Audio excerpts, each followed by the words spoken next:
How would you feel if, after coming out of your postpartum stupor, in this scenario, you're a woman, and you are starting to want to dress like a person and have a sense of self, you were told that maybe you just need Jesus? Well, somebody said that to me, and I really want to talk about it. This actually happened a few years ago. Well, I guess it couldn't have been that long ago, but it happened over a year ago, and I haven't really discussed it because who do I talk to about this? But right now, as I'm thinking more about this channel and spirituality and religion at large, this conversation seems more significant. So I'm going to tell you what happened, and I'm also going to discuss how it really does seem to me, a person who has deconstructed, that it is not uncommon for people to use religion to put women in positions that make their lives harder and then convince them that the suffering is for God and pleases God. I see that so much. I can't unsee it. So this was 2023, I guess. 2023. And I'm going to try to obscure some of the details. Although I don't think this person is ever going to hear this story. I mean, is anyone going to hear the story? So some of the stuff might not make sense after I say it, but just bear with me. So let's say I was at the neighborhood pool and I was waiting for my kid to get done swimming laps or something. And I'm talking to a neighbor and just chatting. And I say, well, I'm going to switch to the past tense. So I said, I'm trying to get Spencer to let me get him some new clothes for Father's Day. And he's not really interested. And I don't know why I care so much. I think it's just that I'm really wanting to have a sense of style again and just sort of become a person again. Figure out what makes me happy. As I'm having this conversation, the person I'm talking to was kind of like, well, nah. Well, actually, the first thing he said was, but you're a mom. And that felt like the opposite of what society says right now, which, I had to acknowledge that a lot of this conversation is about society. Like, you can either say that I think this way because of society, or he thinks this way because of society. That's not what I need to say. Me having this expectation of him to support me in wanting to feel like myself again is probably something that I've been seeing online a lot and thinking that that's what dads would care about because he's a dad. And I can also acknowledge that it's possible that the reason I perceive a lot of religion to be at the expense of women is because of society. We can never know, but we're going to discuss it. By the way, my name is Brianna. This channel is about spirituality and religion and spirituality beyond religion. So he's like pushing back and saying, well, you're a mom. You don't worry about that stuff.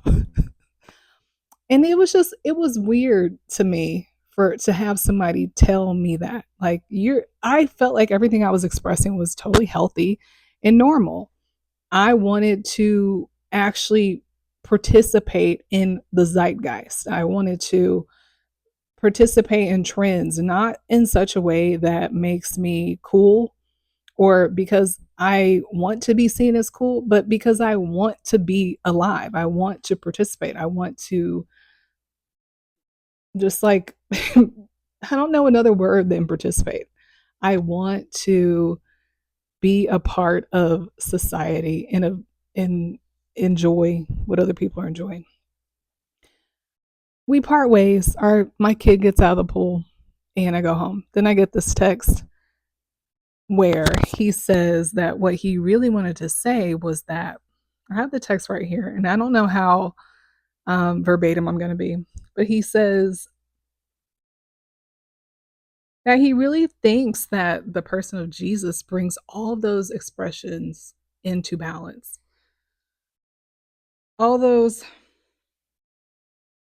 all these roles into their proper expression. So I think he's trying to say that if you focus on Jesus, then you won't struggle to be who you need to be and perform the roles that you need to perform, which I support.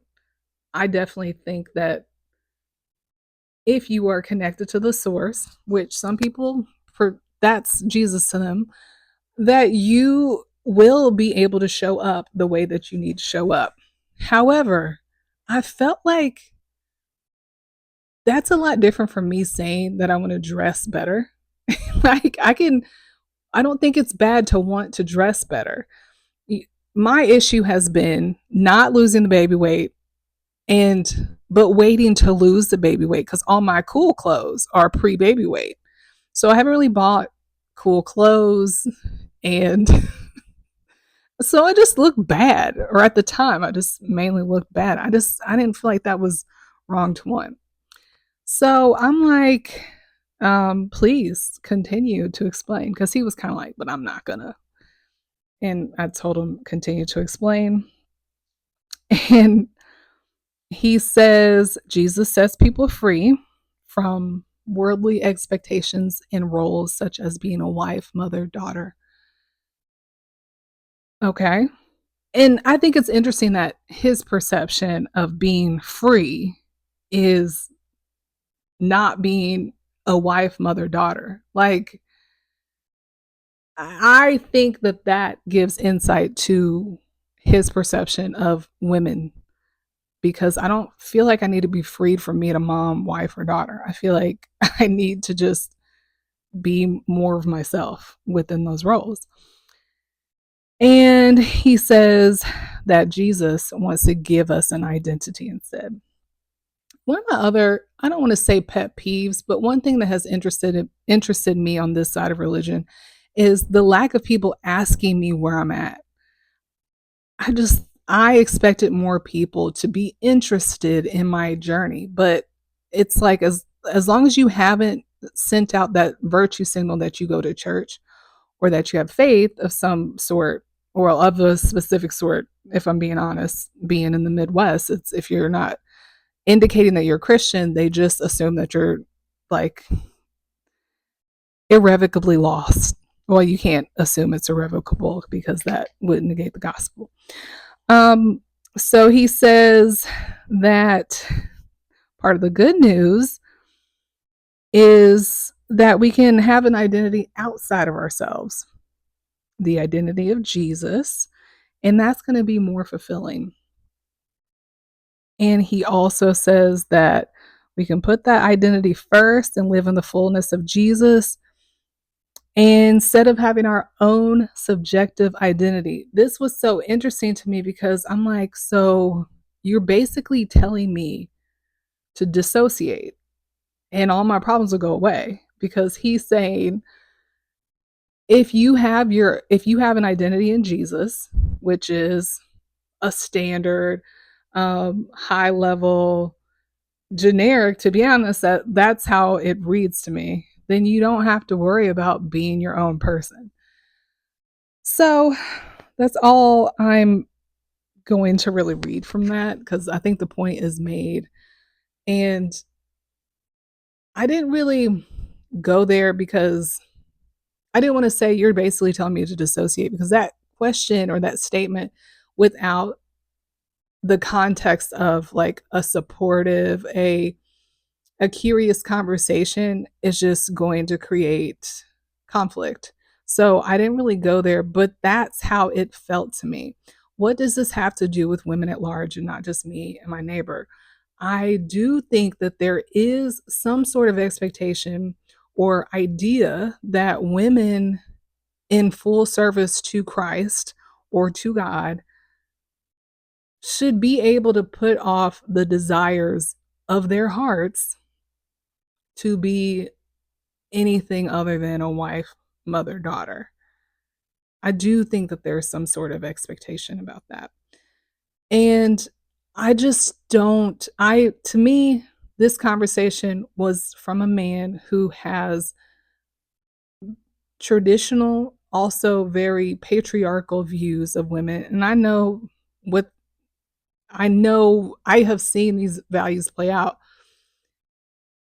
And so for him to just sort of speak to me to serve his own worldview and his own interest was telling and disappointing. I was like, "I know you would not say" I didn't say this. I like said it. I was saying it in my heart. "I know you would not tell my husband if he said, 'I just think I'm gonna have to give up on playing golf until my kids get over,' you wouldn't say." I just know he wouldn't say, "Yeah, you're a dad. You don't get to play golf. Just read your Bible." No, I know for a fact he would not say that. Because people should be able to enjoy themselves regardless of their religious affiliation, regardless of their status or their roles in life. They should still be able to do things that they enjoy. The two that doesn't it's just I feel like that's a human privilege. I don't want to say right, but I guess technically or figuratively it would be appropriate to say it's a human right to find what you enjoy and pursue it within reason. And likewise, like I said, I know that he wouldn't have told my husband that it's okay if you to give up the things that you love because you're a dad. I just know that. But we are being told that a lot in society, a lot in the church. We're given so much responsibility. We are we are we have so many gifts. But then we're told that we that's all we should want. We should be happy to be fulfilling that role. And when we're close to God, we're serving. Um, but doesn't that kind of just sound like a way to make you keep serving in a way to help you to be okay with the hardships of being a woman? That's what that sounds like to me. So I guess my parting advice or comments are just that I personally do not believe that are meant to suffer. I don't think Christians are meant to suffer. I know that suffering does come with life, so I also don't think we're not meant to suffer at all. But I think it's important not to think suffering is like your birthright because you're a woman.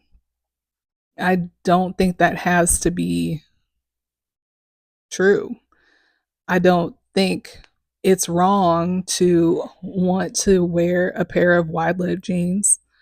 Um, it's not wrong to want to have a cool pair of shoes or go to a concert. I don't think that those things are wrong just because